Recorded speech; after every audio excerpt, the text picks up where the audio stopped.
Welcome to Hasya predictive technique. ఈరోజు మనం మాట్లాడుకోబోయేది సింహరాశిలో రెండవ దశకం. మనకి తెలుసు ప్రతి రాశిని 3 దశకాలు 10 10 10 టోటల్ 30 డిగ్రీస్. సో దీంట్లో ఫస్ట్ డెకనేట్ ఎలా పనిచేస్తుంది అన్నది వీడియో ఉంది ఆల్రెడీ. ఇది సెకండ్ డెకనేట్ అనమాట. అంటే సింహరాశిలో 11 డిగ్రీస్ నుంచి 20వ డిగ్రీ వరకు లగ్నం ఉన్న లేకపోతే ప్రోగ్రెసివ్ ప్లానెట్స్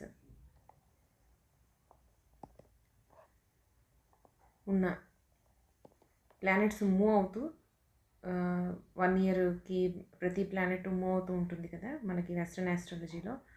అలా మూవ్ అవుతున్నప్పుడు కూడా ఈ పర్టికులర్ డిగ్రీస్లో ఆ స్థానాల్లో ప్లానెట్ వచ్చినా కూడా వ్యక్తి చూపించే క్యారెక్టరిస్టిక్స్ అయితే ఇక్కడ ప్లానెట్ వచ్చినప్పుడు ఓకే, మనం సింహరాశి లక్షణాల గురించి మనం మాట్లాడుకుంటాం. అక్కడ ప్లానెట్ ఉంది అంటే ఆ లక్షణాలు మిళితం అయ్యి వాటి క్యారెక్టరిస్టిక్స్ వస్తాయి అనుకుంటాం. కానీ అవి ఎప్పుడు వస్తాయి? మిగిలిన వేరే ఏ ప్లానెట్స్తోనైనా, అంటే బర్త్ చార్ట్లో ఉన్న ప్లానెట్స్ తోటి, ప్రోగ్రెసివ్ చార్ట్లో ఉన్న ప్లానెట్స్ ఏదైనా ఆస్పెక్ట్ యాంగిల్ మనకేంటి, మనం ఇంతకు ముందర చెప్పుకున్న soft angles, harsh angle between the 2 planets అనమాట. ప్రోగ్రెసివ్ ప్లానెట్ బర్త్ చార్ట్లో ఉన్న ప్లానెట్ తోటి ఎలాంటి యాంగిల్ని ఇస్తోంది, అది డిపెండ్స్ అపాన్ ద ఆస్పెక్ట్.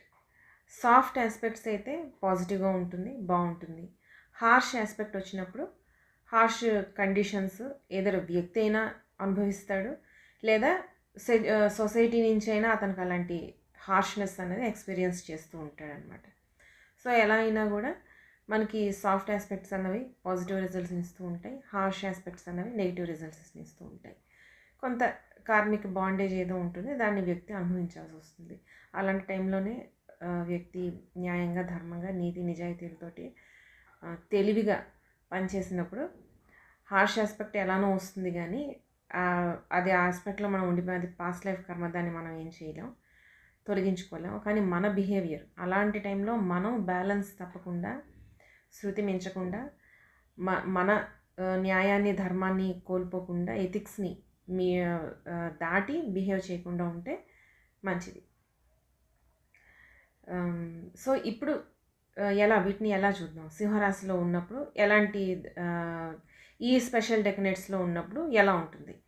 అయితే ఫస్ట్ డెకనేట్కి సూర్యుడే అధిపతి, సూర్యుడే రూలర్, సూర్యుడే కో-రూలర్ కూడా.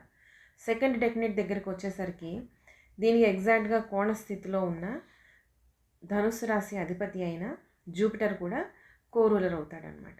వీళ్ళిద్దరి కారకత్వాలు మిక్స్ అయ్యి మనకి రిజల్ట్ కనిపిస్తూ ఉంటుంది. ఇది సాఫ్ట్ ఆస్పెక్ట్స్తో ఉన్నప్పుడు, ఆస్పెక్ట్స్ బాగున్నప్పుడు ఎలా ఉంటుంది. మనకి ఒక పక్క సింహరాశి, ఇంకో పక్క సూర్యుడు, ఇద్దరు క్రియేటివ్ ప్లానెట్స్. సో వీళ్ళ క్రియేటివిటీ బాగుంటుంది. అది ఏ రంగంలో అయినా కూడా వాళ్ళ ఆలోచనలు అన్నవి చాలా బ్రహ్మాండంగా పనిచేస్తూ ఉంటాయి, ఫాస్ట్గా పనిచేస్తూ ఉంటాయి. వాటి మీద కాన్ఫిడెన్స్ కూడా వీళ్ళకి చాలా ఎక్కువగా ఉంటుంది. వాళ్ళ ఆలోచనల మీద కాన్ఫిడెన్స్ ఎక్కువ ఉంటుంది, వాళ్ళ మీద కాన్ఫిడెన్స్ ఎక్కువగా కనిపిస్తూ ఉంటుంది. అలానే జెనరాసిటీ, సూర్యుడికి కానీ జూపిటర్కి కానీ ఇద్దరికి జెనరాసిటీ అనేది it's like a jewel of character, one of the jewel of the characteristics. So వీళ్ళిద్దరికీ జెనరాసిటీ ఎక్కువగా ఉండడం వల్ల జెనరస్ అమౌంట్ని డొనేషన్స్ చేయడం అవ్వచ్చు, థింకింగ్లో జెనరాసిటీ ఉండొచ్చు, అవతల వాళ్ళకి హెల్ప్ చేయడంలో కానీ, మాట సాయం చేయడంలో కానీ. ఎస్పెషల్గా ధనుస్సు రాశి వాళ్ళు మాట సాయాలు ఎక్కువ చేస్తూ ఉంటారు, ధనం కూడా సహాయాలు చేస్తూ ఉంటారు, నాలెడ్జ్ని బాగా స్ప్రెడ్ చేస్తూ ఉంటారు, షేర్ చేసుకుంటూ ఉంటారు. ఆప్టిమిస్టిక్ ప్లానెట్ అయిన జూపిటర్ ఎప్పుడైతే కూలర్ అవుతాడో వీళ్ళకి ఆప్టిమిజం అనేది బాగా ఎక్కువగా ఉంటుంది. అది రేడియేట్ అవుతుంటుంది. అంటే మిగిలిన వాళ్ళకు కూడా ఈ ఆప్టిమిస్టిక్ నేచర్ అనేది మిగిలిన వాళ్ళకు కూడా పంచిపెడుతూ ఉంటారు. మంచి అట్రాక్షన్ వీళ్ళకి చాలా ఎక్కువగా ఉంటుంది. చార్మింగ్ పర్సనాలిటీని వాళ్ళు సడన్గా అవుట్ ఆఫ్ నోవేర్ వీళ్ళకి ఆ చార్మింగ్ పర్సనాలిటీ, ఆ కాన్ఫిడెన్స్, మాట్లాడే విధానం, అండర్స్టాండింగ్ స్కిల్స్ ఇవన్నీ పెరిగిపోతూ ఉంటాయి. అలానే జూపిటర్ దగ్గరికి వచ్చేసరికి నాలెడ్జ్, వీళ్ళ నాలెడ్జ్ని గెయిన్ చేస్తూ ఉంటారు. మంచి ఎంటర్‌ప్రెన్యూర్‌షిప్స్ ఆ టైంలో ఏదైనా స్టార్ట్ చేస్తే అది కూడా బ్రహ్మాండంగా పనిచేస్తూ ఉంటాయి. ఆ 10 డిగ్రీస్ దాటేంత వరకు ప్రోగ్రెసివ్ ఆస్పెక్ట్స్ అయితే బ్రహ్మాండంగా పనిచేస్తూ ఉంటాయి. అయితే ఇంకొకటి ఏంటంటే వీళ్ళకి సూర్యుడి తాలూకా గుణం జూపిటర్కి ఉన్న ఇంకో గుణం ఏంటంటే లైమ్ లైట్లో ఉండడం. సూర్యుడు ప్రధానంగా లైమ్ లైట్లో ఉండాలని ఇష్టపడతాడు. ఆటోమేటిక్గా చార్మ్ నేచర్ వల్ల వాళ్ళకి ఆల్రెడీ అది న్యాచురల్గానే ఆ అట్రాక్షన్ అనేది గ్రూప్లో వాళ్ళు ఉన్నప్పుడు ఆ అట్రాక్షన్ అనేది ఆటోమేటిక్గా వచ్చేస్తూ ఉంటుందన్నమాట. అలానే మంచి జోవియల్గా ఉంటారు. సూర్యుడు జోక్ చేయడా అని అనుకోకండి, సీరియస్ ప్లానెట్ కాదు, సూర్యుడు జోవియల్గా ఉంటాడు. అలానే వీళ్ళ నేచర్ ఏదైతే ఉంటుందో సడన్గా ఎంతూసియాస్టిక్గా మారిపోతుంది, ఆప్టమిస్టిక్గా జనాలు ఉంటారు if it is a progressive aspect. అదే జన్మజాతకంలో ఈ కాంబినేషన్ ఉంటే వాళ్ళు బై బార్న్ వాళ్ళ ఆప్టమిస్టిక్ నేచరు, ఎంతూజియాజము, కొత్త విషయాల్ని ఎక్స్ప్లోర్ చేయాలని, కొత్తవి నేర్చుకోవాలని. ఎందుకంటే Jupiter he always wants to learn. అది కూడా డిఫరెంట్ థింగ్స్. ట్రావెలింగ్ ఇష్టం. ట్రావెలింగ్లో కొత్త కొత్త పద్ధతుల్ని నేర్చుకోవడం, కొత్త కొత్త విషయాల్ని అడాప్ట్ చేసుకోవడం, వాటికి రెస్పెక్ట్ ఇవ్వడం, అవతల వ్యక్తికి రెస్పెక్ట్ ఇవ్వడం. జూపిటర్ సూర్యుడికి కంబైన్డ్గా ఉన్న కారకత్వాలు కొన్ని ఉన్నాయి. వీళ్ళకి ఇంట్రెస్టింగ్ పర్సనాలిటీస్ ఇవి. అట్ ద సేమ్ టైం వీళ్ళకి రెస్పెక్ట్ కావాలి, వీళ్ళ అవతల వ్యక్తికి కూడా రెస్పెక్ట్ ఇస్తారు, గౌరవప్రదంగా ఉండాలి అని అనుకుంటారు. గౌరవం లేని చోట వీళ్ళు ఉండరు. అక్కడి నుంచి కంప్లీట్గా any kind of ties they will cut it. అలానే సూర్యుడు కొంచెం డ్రామాటిక్గా కూడా పనిచేస్తూ ఉంటాడు. గొప్పలు చెప్పుకోవడం అన్నది వీళ్ళు ఇదొక నైజం వీళ్ళ దాంట్లో కనిపిస్తూ ఉంటుంది. చాలా ఫ్రెండ్లీగా ఉంటారు. పెద్ద పెద్ద గ్రూప్స్ని అడ్రస్ చేసి వాటిని లీడ్ చేయగలిగే తెలివితేటలు వీళ్ళకి ఉంటాయి. Kind of happy go lucky persons అనమాట. రైట్ టైంలో రైట్ పర్సన్ని వీళ్ళు మీట్ అవుతూ ఉంటారు. రైట్ ప్లేస్లో వీళ్ళు అక్కడ ఉండి ఆపర్చునిటీస్ని దక్కించుకుంటూ ఉంటారు. సరౌండింగ్స్ని చాలా హ్యాపీగా ఉంచడానికి ట్రై చేస్తూ ఉంటారు. చుట్టూ ఉన్నవాళ్ళు కూడా వీళ్ళ లీడర్షిప్ క్వాలిటీస్ని కానీ, వీళ్ళకున్న నాలెడ్జ్ అండ్ విజ్డమ్ని కానీ చాలా ప్రైజ్ చేస్తూ ఉంటారు. చాలా ఇలాంటి వ్యక్తులు మనతో పాటు ఉండాలి అనే రకమైన ఫ్యాన్ ఫాలోయింగ్ అనమాట. అడ్మైర్ చేస్తూ ఉంటారు వాళ్ళు ఉండాలి అని. చాలా ఫెయిత్ఫుల్గా ఉంటారు, చాలా లాయల్గా ఉంటారు, నీతి నిజాయితీలతో ఉంటారు, ఎథిక్స్ అలానే ఉంటాయి. అలానే గో గెటర్స్ అనమాట. ఇక్కడికి వచ్చేసరికి వాళ్ళకి ఏంటంటే ఫుల్ ప్లాన్డ్గా ఉండి ఏదైనా విషయాన్ని క్షుణ్ణంగా తెలుసుకొని దెన్ ఎందుకంటే జూపిటర్ అక్కడ ఆ జ్ఞానాన్ని, ఆ సహనాన్ని సూర్యుడికి ఇస్తూ ఉంటాడు, కోరూలర్ కాబట్టి. ఇలా జరుగుతూ ఉంటుందన్నమాట. బాగుంటుంది. సాఫ్ట్ ఆస్పెక్ట్స్ ఉంటే బ్రహ్మాండంగా ఉంటుంది. వీళ్ళ 100 మందిలో ఉన్నా కూడా వీళ్ళని ఐడెంటిఫై చేయొచ్చు. వీళ్ళ తెలివితేటలు, వీళ్ళ స్పీచెస్ కానీ, వీళ్ళ ఆలోచనలు కానీ, ఐడియాస్ కానీ ఇవన్నీ గుర్తించబడతాయి. అది కుటుంబంలో అయినా, కుటుంబంలో అయినా, ఒక గ్రూప్లో అయినా, లేదా ఒక ఇండస్ట్రీలో అయినా, ఎక్కడైనా కూడా వీళ్ళ చార్మ్ అన్నది పనిచేస్తూ ఉంటుందన్నమాట. అలానే right time and right place and right పర్సన్ని వీళ్ళు మీట్ అవుతూ ఉంటారు. వీళ్ళకి లక్ అన్నది ఫేవర్ చేస్తూ ఉంటుందన్నమాట ఎప్పుడు. ఇవే హార్ష్ ఆస్పెక్ట్స్ వచ్చేటప్పుడు, ఇవే ప్లానెట్స్కి హార్ష్గా ఉండే ఆస్పెక్ట్స్ వచ్చినప్పుడు మాత్రం వీళ్ళకి ఏంటంటే కోపం చాలా తొందరగా వస్తుంది. తొందరగా బ్రేకింగ్ పాయింట్ అంటారు కదా, సహనం అన్నది ఉండదు. సహనాన్ని కోల్పోతూ ఉంటారు. బ్రేకింగ్ పాయింట్ ఉంటుంది. సెల్ఫ్ బోస్టింగ్ అన్నది పాజిటివ్లో కనిపిస్తుంది కానీ ఇక్కడ ఫేక్ బోస్టింగ్ అన్నది హార్ష్ ఆస్పెక్ట్స్లో కనిపిస్తుంది అనమాట. లేని దాన్ని వాళ్ళకి ఉంది అని చెప్పుకుంటూ ఉంటారు. అంత ఫేక్గా ఉంటుంది అనమాట వీళ్ళ ఆలోచనలు, వీళ్ళ మాట, వీళ్ళ థాట్స్, వీళ్ళ ప్లాన్స్ అరచేతిలో స్వర్గాన్ని చూపించేసేటట్టు కనిపిస్తూ ఉంటుంది అనమాట మనకి. And the negative point is వాళ్ళే దాన్ని స్ట్రాంగ్గా బిలీవ్ చేస్తూ ఉంటారు. అదొక ప్రాబ్లం. వాళ్ళు నమ్మేస్తారు, పక్క వాళ్ళని నమ్మించడానికి ట్రై చేస్తూ ఉంటారు. బాగా సెల్ఫిష్గా ఉంటారు. డబ్బుల విషయంలో చాలా సెల్ఫిష్గా ఉంటారు. స్పెండింగ్ చాలా తక్కువగా ఉంటుంది. పాజిటివ్గా ఉన్నప్పుడు ఏంటంటే స్పెండ్ చేస్తారు, అది షో ఆఫ్ కింద చూపించుకుంటూ ఉంటారు. చాలా జనరస్ అమౌంట్ స్పెండ్ చేస్తూ ఉంటారు. అది ఒక రకంగా అలా వెళ్తూ ఉంటుంది, పబ్లిక్లో కూడా పాజిటివ్గానే వెళ్తూ ఉంటుంది.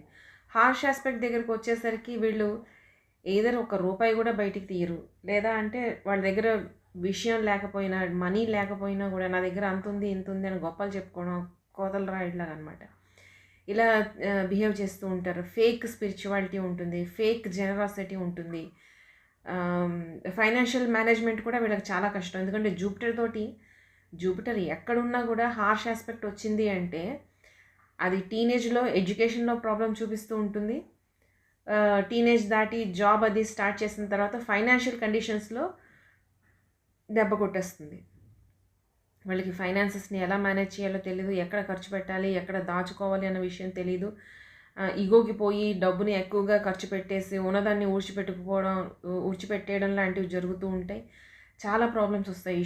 ఫైనాన్షియల్ ఇష్యూస్ అన్నవి జూపిటర్ తోటి ఇలా ఎక్కడ జన్మజాతకంలో జూపిటర్ తోటి ఎక్కడ హార్ష్ ఆస్పెక్ట్ వచ్చినా టీనేజ్లో ఉన్నప్పుడు చదువుకునే వయసులో చదువు దెబ్బతింటుంది, సంపాదించే వయసులో ఫైనాన్సెస్ దెబ్బతింటాయి. ఇది చాలా కష్టం.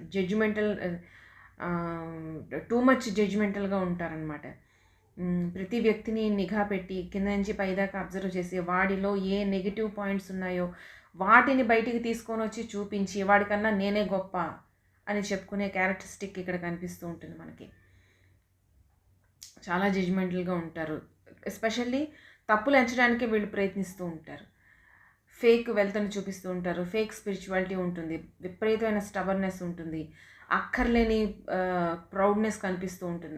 అవసరం లేని చోట వీళ్ళ ప్రౌడ్ దీన్ని పొగర్ని చూపిస్తూ ఉంటారనమాట. అవసరం ఉన్న చోట చూపిస్తేనే దానికి వాల్యూ ఉంటుంది. అవసరం లేని చోట ఎవరు పెద్ద పట్టించుకోరు. బట్ దే డోంట్ నో, వాళ్ళకి ఆ కండిషన్స్ని జడ్జ్ చేయడం వీళ్ళకి రాదు.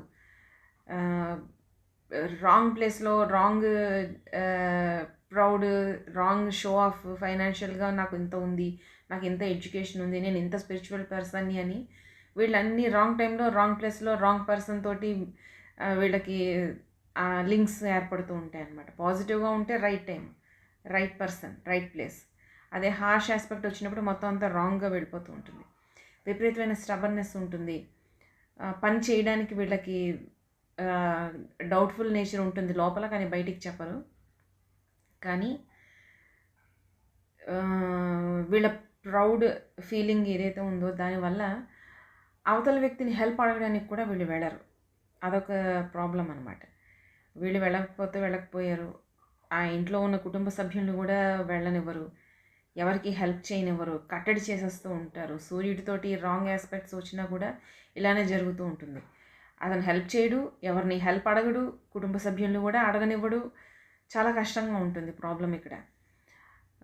స్టబర్నెస్ చాలా ఎక్కువగా ఉంటుంది. అవతల వ్యక్తి గట్టిగా ఫైట్ చేసి కోప్పడినా కూడా ఈ జూపిటర్ తాలూకా అండర్స్టాండింగ్ లెవెల్స్, జనరాసిటీ, ఆప్టమిజము పాజిటివ్గా ఉంటే పనిచేస్తాయి. కానీ హార్ష్ ఆస్పెక్ట్స్ వచ్చేసరికి టక్కన వీళ్ళు ఇమీడియట్గా రిలేషన్షిప్ని కట్ చేస్తారు. చాలా పర్సనల్ లైఫ్లో కానీ ప్రొఫెషనల్ లైఫ్లో కానీ చాలా ప్రాబ్లమ్స్ వచ్చే అవకాశం వస్తుంది కూడా.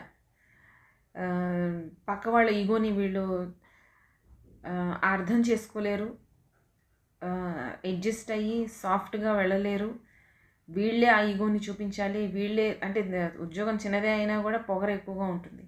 అలా కనిపిస్తూ ఉంటుంది అన్నమాట. ఇలా ఈ పాజిటివ్ ఆస్పెక్ట్స్ వచ్చినప్పుడు, హార్ష్ ఆస్పెక్ట్ వచ్చినప్పుడు ఈ ప్లానెట్స్ జూపిటర్ ప్లస్ సూర్యుడు వీళ్ళిద్దరు తాలూకా క్వాలిటీస్ అన్నవి ఇలా మనకి బయటపడుతూ ఉంటాయి. సో ఇది లియో సెకండ్ డెకనేట్లో రూలర్ సూర్యుడు, కో-రూలర్ జూపిటర్, వీళ్ళ తాలూకా క్యారెక్టరిస్టిక్స్ అన్నమాట. లియో తాలూకా థర్డ్ డెకనేట్ వీడియో నేను చెయ్యట్లేదు, ఎందుకంటే థర్డ్ డెకనేట్ దగ్గరికి వచ్చేసరికి, ఈ డెకనేట్ దగ్గరికి వచ్చేసరికి దీనికి మళ్ళీ కో-రూలర్ కుజుడు అవుతున్నాడు. ఈ కుజుడు కో-రూలర్గా ఉన్న వీడియో మనం ఆల్రెడీ చేసుకున్నాం. ఎక్కడ? మేషరాశిలో. ఎందుకంటే ఇక్కడ థర్డ్ డెకనేట్కి ఈ ఎలా అయితే కుజుడు సూర్యుడు రూలర్స్ అవుతున్నారో, మేషరాశిలో సెకండ్ డెకనేట్కి మళ్ళీ కుజుడు సూర్యుడే కో-రూలర్స్ అవుతారు. సేమ్ అన్నమాట, ఇక్కడ మనకి రిపీట్ అవుతుంది. సో మీరు లియో థర్డ్ డెకనేట్ కావాలి అనుకుంటే మేషం తాలూకా సెకండ్ డెకనేట్ మీరు చూసారంటే సేమ్ క్వాలిటీస్ ఉంటాయి. కాబట్టి దాని మీద మళ్ళీ నేను వీడియో చేయట్లేదు. So keep watching Agastya predictive technique. Thank you.